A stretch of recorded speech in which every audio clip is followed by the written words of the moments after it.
Sir இந்த நான் உங்களை தர்ம நியாயமாக கேட்குறேன். இந்த 1 இயரில் எத்தனை படம் சார் ரிலீஸ் ஆகிருக்கும்? 241 படம் போன வருஷம். அதில் சின்ன படங்கள் தான் குடும்ப தர்மத்தை சொல்லியிருக்கு. பெரிய படங்கள் பூரா எடுத்து பார்த்தீங்களா?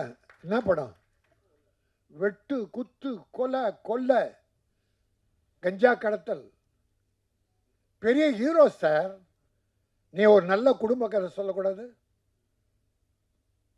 கஞ்சா கடத்தல் மட்டும் விஜயே நடிச்சிருக்காரு, அஜித் நடிச்சிருக்காரு, ரஜினி சார் நடிச்சிருக்காரு. இப்போ உங்களுக்கு கோடி ஆயிரம் லட்சக்கணக்கான தொண்டை இருக்கான், ரசிகர் இருக்கான். நீ சினிமாவில் குடிக்கிறத காட்டினா ஒரு லவ் ஃபெயிலியர், பாருக்கு போய் தண்ணி அடிக்கிறது, காலேஜில் ஃபெயில் தண்ணி அடிக்கிறது, இதான் ரெமெடி. ஒன்று தோற்று போனால் தண்ணி அடிக்கிறதான ரெமெடி. நீங்கள் சினிமாவில் பண்ணுறீங்க, உன்னை தொண்டன், ஒரு ரசிகன், என் தலைவரே அடிச்சாடுறா. நான் எல்லாரையும் சொல்ல, ஒரு 70% இப்படி தான் சார் இருக்கு.